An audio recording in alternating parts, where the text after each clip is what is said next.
Okay. Chapter 48. The 12 tribes of Israel returned to Judah. Those are the tribes that were allotted lands in the promised land by Moses and Joshua. The priestly tribe, the Levites, were not given a land, but there's actually 13 tribes, and they all returned. Ezra makes that clear. The book of Ezra. Now, this book is Isaiah 53 and the Day of the Lord. All of my videos are coming from chapters of either this book, all of this book, and the chapters of the second book he dictated to me, as he dictated the Torah to Moses, the life of God's righteous servant, Moshe, to show how I fit the verses of Isaiah 53. Yeah, I mean, it's not everything in my life. It's really just all the bad things. Suffering, injuries, cancer, exposed to death. Okay, this is pretty long, so I'm going to get started on it. Oh, in addition, God also dictated, commanded, and directed each of the prophets of the book of the prophets to write their books. Everything in the Hebrew Bible came directly from God. He had men write it one way or another. Certainly the prophets did, wrote their own books. But probably would have helped with the writings, Ezra, Nehemiah,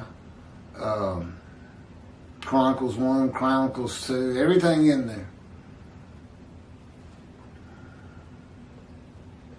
Really, I had a lot more explanation of what's important about knowing this book and these videos in chapter 47, the one before this, especially the part 2, because it was real short, and so I talked a lot more about what you find in this book and what a man in divine beings is, and how they're just all over the Hebrew Bible. Moses, David, Elijah, all the prophets, men in divine beings. Now you can find out what that's about. This is Isaiah 43, verses 5 and 6. Fear not, for I am with you. I will bring your folk from the east, will gather you out of the west. I will say to the north, give back, and to the south, do not withhold. Bring my sons from afar, my daughters from the end of the earth. This would have been for the exiles as much as anything. This is Isaiah 43, verse 1. But now thus says the Lord, who created you, O Jacob? Who formed you, O Israel? Fear not, for I will redeem you. I have singled you out by name. You are mine.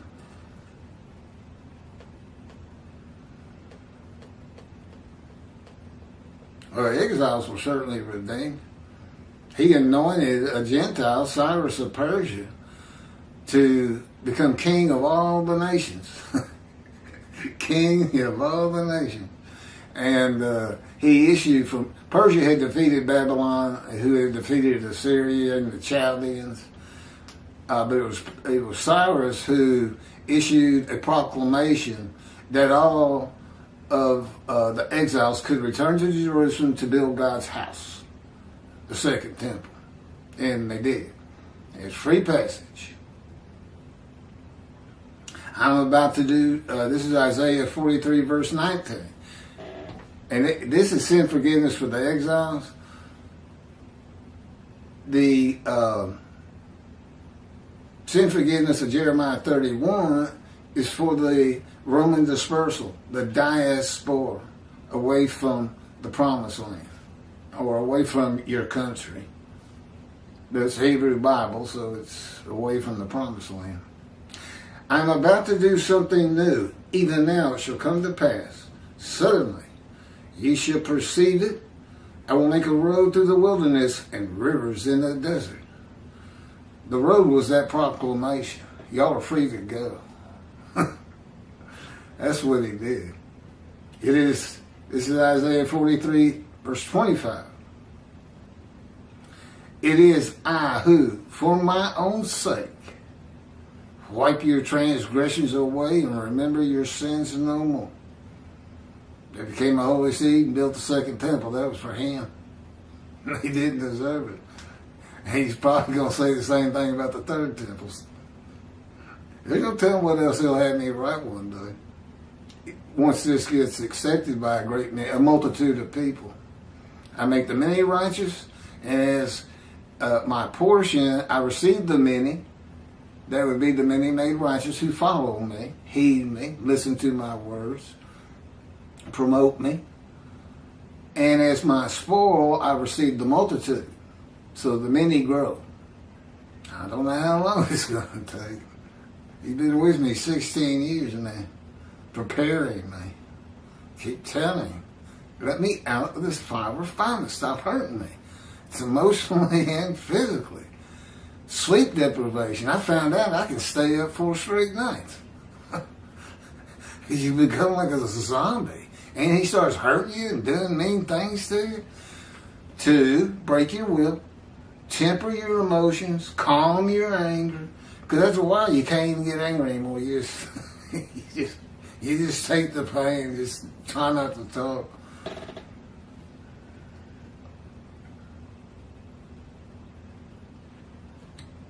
This is 1 Chronicles 5 through 26. This chapter is actually in 3 parts. This is the first section. So the God of Israel roused the spirit of King Pul of Assyria, the spirit of King Tiglath-Pileser of Assyria, and he carried them away. Namely,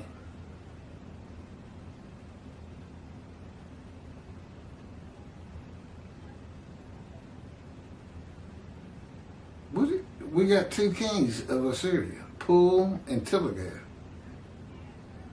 Just keep reading, he said. And he carried them away, namely, the Reubenites, the Gadites, and the half-tribe of Manasseh, and brought them to Hala, Habor, Hara, and the river Gozan, to this day. Those are the tribes that they didn't live in the Promised Land. They lived east of the river Jordan, adjacent to it. Apparently there was some nice land right across from the Promised Land. And they got to see it and take it off. Now the northern kingdom's going to get, this is what I'm about to read, defeated and deported, with Gentiles imported to the northern kingdom. And eventually Judah is defeated by Babylon. Assyria defeated the northern kingdom and the tribes I just mentioned. In the days of King Pekah of Israel, King Tiglath-Pileser of Assyria. No, that's a different one. Came and captured Ajan, Abel, Beth, Makkah, Jonah, Kedesser, Hazor, Gilead, Galilee, the entire region of Naphtali, and deported all the inhabitants to Assyria. That's 2 Kings, chapter 15, verse 29. In the 9th year of Hoshea, the king of Assyria captured Samaria.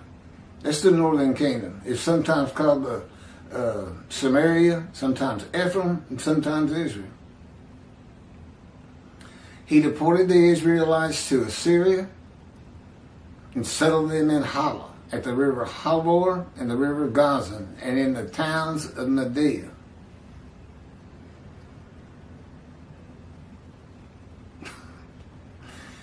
The king of Assyria brought people from Babylon, Kutah, Ava, Hamath, Sepharvaim, and he settled them in the towns of Samaria in place of the Israelites. They took possession of Samaria and dwelt in its towns. 2 Kings chapter 25 verse 1. The king of Babylon had them struck down and put to death at Ribah, in the region of Hamath. Thus Judah was exiled from its land. 2 Chronicles, chapter 36, verse 2.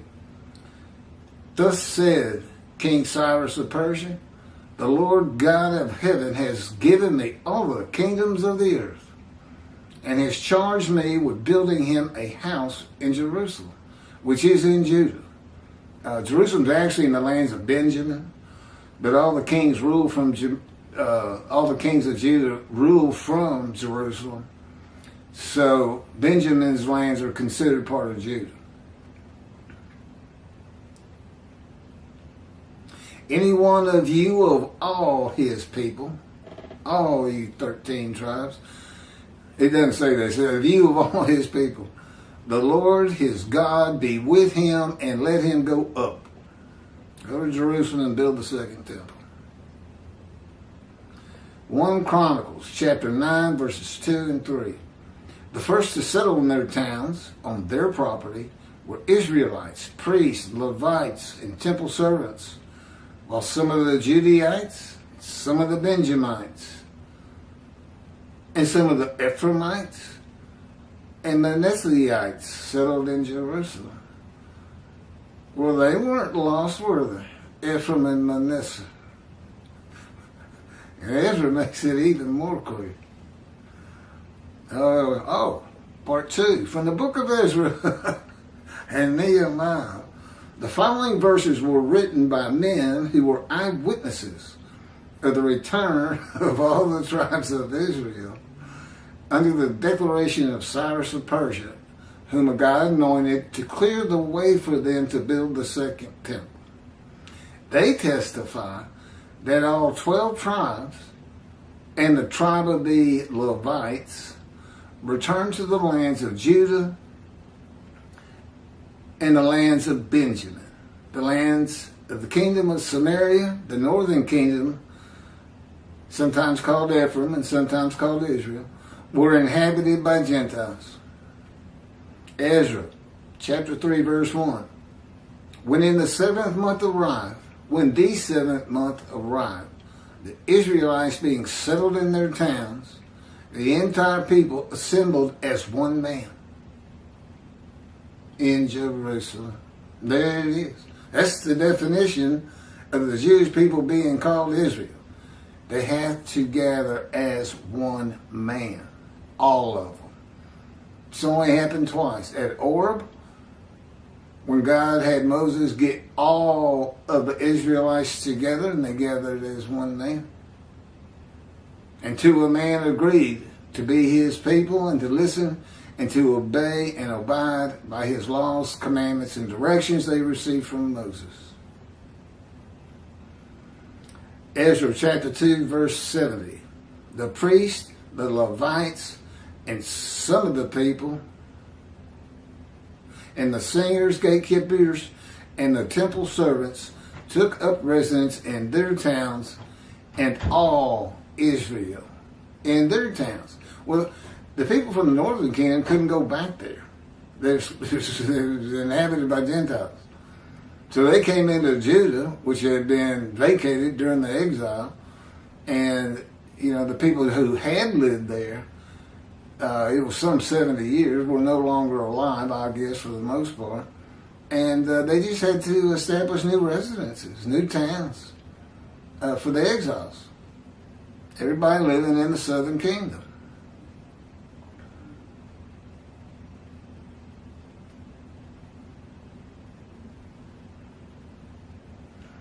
Nehemiah, chapter 12, verse 47.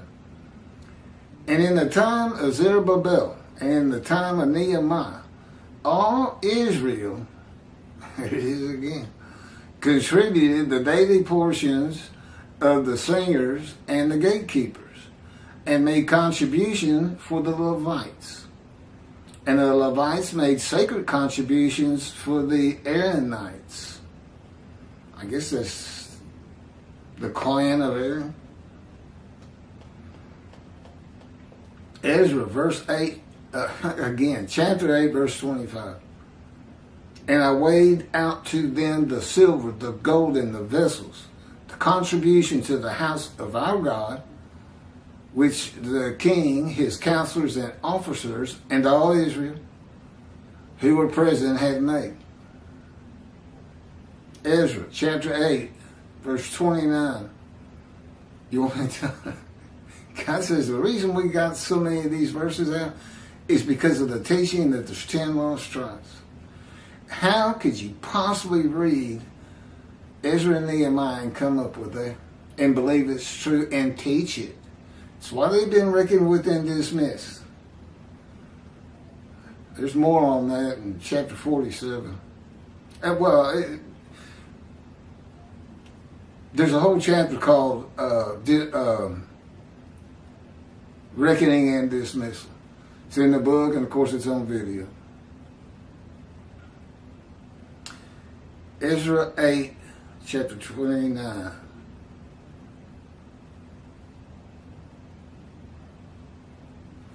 Guard them diligently until such time as you weigh them out in the presence of the officers of the priests and the Levites and the officers of the clans of Israel in Jerusalem in the chambers of the house of the Lord.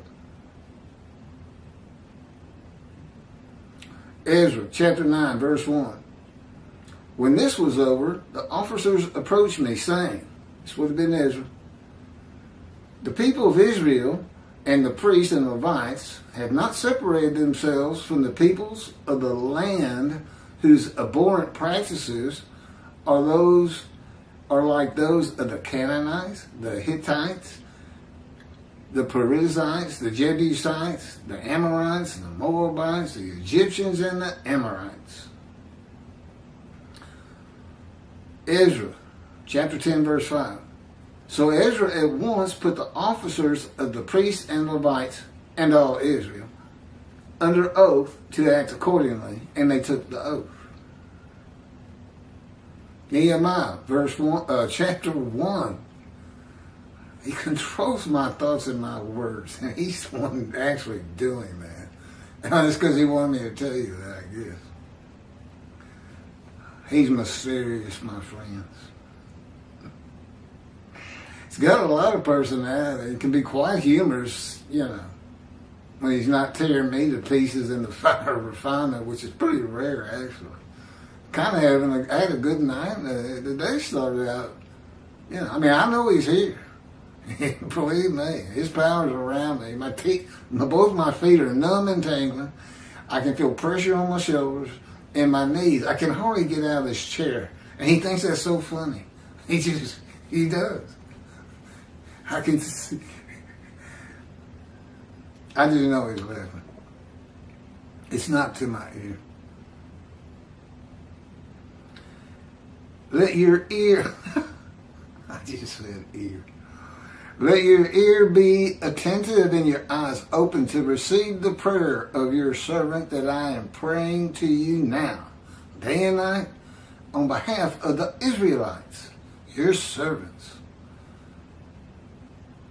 He doesn't call them righteous servants, by the way. They're always servant. Which is funny, too, because Jews for Judaism says all the Jewish people gathered as one man, Israel, are the servant in his commentary. But he's saying they're the righteous servant of Isaiah 53, but he never uses that phrase. I don't know. It's peculiar. Day and night on behalf of the Israelite, your servants, confessing the sins that we Israelites have committed against you, sins that I and my father's house have committed.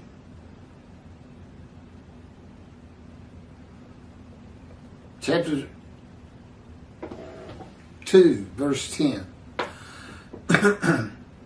When Sanballat the Haranite and Tobiah the Ammonite servant heard, it displeased him greatly that someone had come intent on improving the condition of the Israelites. There would be people from the northern kingdom, Gentiles. Nehemiah chapter 8, verse 17. The whole community that returned from the captivity made booths and dwell in the booths. The Israelites had not done so from the days of Joshua son of Nun to that day. And there was very great rejoicing. Right, part of the high holidays. Nehemiah chapter 8 verses 1 and 2. On the 24th day of this month, the Israelites assembled, fasting in sackcloth and with earth upon them. Those of the stock of Israel separated themselves from all foreigners and stood and confessed their sins and the iniquities of their fathers. Day of Atonement, Yom Kippur beginning. Nehemiah chapter 11 verses 3 and 4. These are the heads of the province who lived in Jerusalem, in the countryside of Judah. The people lived in their towns, each on his own property. Israelites, priests, Levites, temple servants, and the sons of Solomon's servants.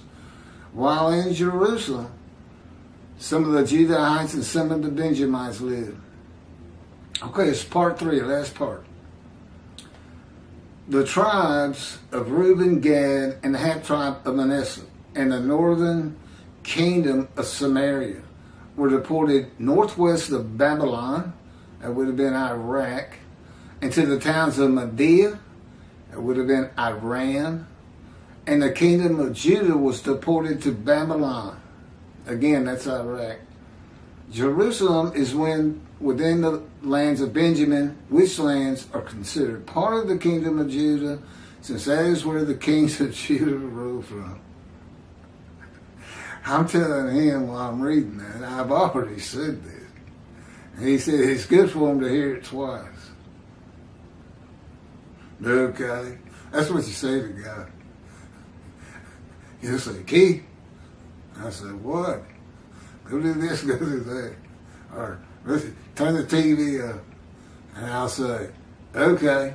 Because that's what you do with God. That's what you say all the time. Okay. He doesn't always... Actually, he rarely addresses me by name. If he says something, I know it's from me.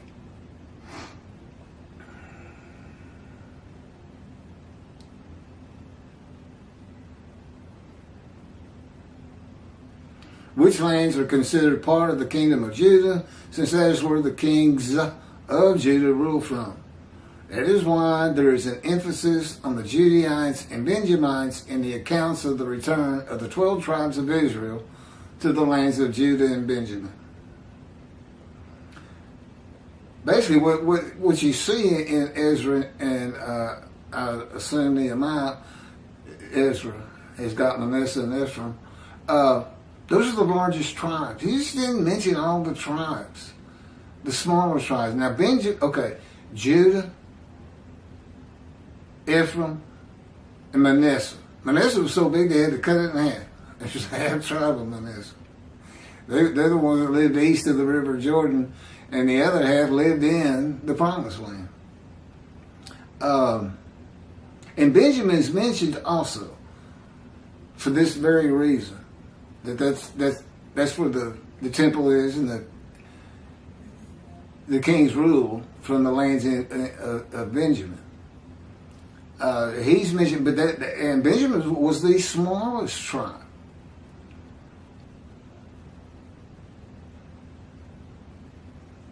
I just keep thinking this is where this 10 tribes aren't in here came from. I don't know how you can read it that way, as you can tell.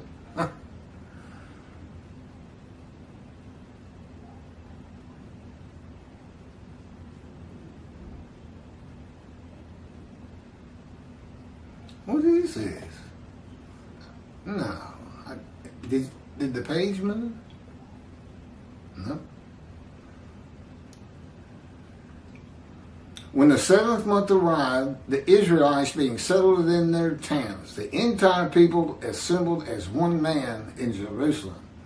When the people Israel gather as one man, it is all 12 tribes and the Levites, the priestly tribe without an allotment of the promised land. Judahites and Benjamites alone are not Israel, though all reference to Israelites would include them. The first to settle in their towns on their property were Israelites, priests, Levites, and temple servants, while some of the Judaites and some of the Benjamites, some of the Ephraimites, and some of the Manassesites settled in Jerusalem.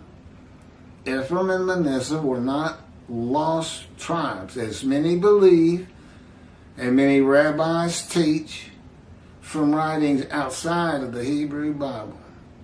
I would suspect the Talmud or something from Rambam. It is said in writings by sages and rabbis that 10 of the 12 tribes of Israel became lost and did not return to Judah to build a second temple. There never were lost tribes according to the Hebrew Bible and God. These are the words of God. This is God's chapter. Every bit of it. He taught it to me, and he said, Keith, go to your computer. Type this. 12 tribes of Israel returned to... all 12 tribes returned. And go to your Tanakh. You can find the translation of it was on the internet. I can't find it, man. And put all these verses in. You know, copy, paste, put them on my notepad. Commanded and directed. Do these things. We're going to put them on to a new blog. We got up to like 117 blogs, and then we turned those 117 into a book of 50 chapters. We were doing that a long time ago.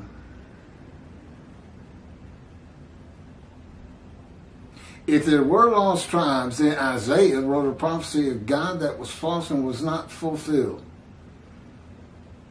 Isaiah 43, verses 5 and 6. Fear not, for I am with you. I will bring you folk from the east. I will gather you out of the west. I will say to the north, give back. And to the south, do not withhold. Bring my sons from afar and my daughters from the end of the earth. Isaiah's prophecy is to all Assyrian Babylon exiles returning by the words of God. The return of the exiles to the land of Israel, given to Abraham, Isaac, and given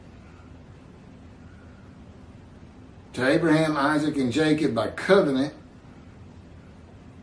and partitioned among the 12 tribes of Israel by Moses and Joshua, is not just the Babylon exiles of Judah and Benjamin. It includes all the tribes that were defeated, deported, and exiled by the Assyrians before them.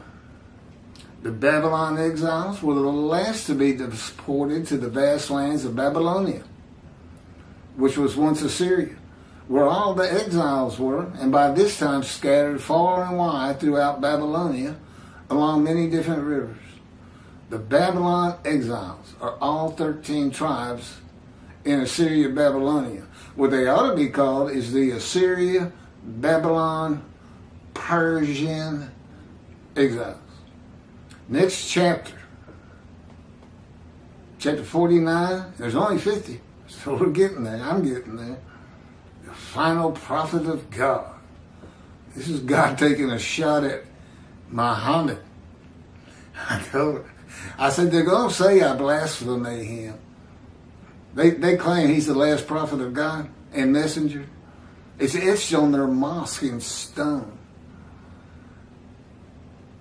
And it turns out, am the last prophet of God, as far as the Hebrew script, the Hebrew Bible's concerned.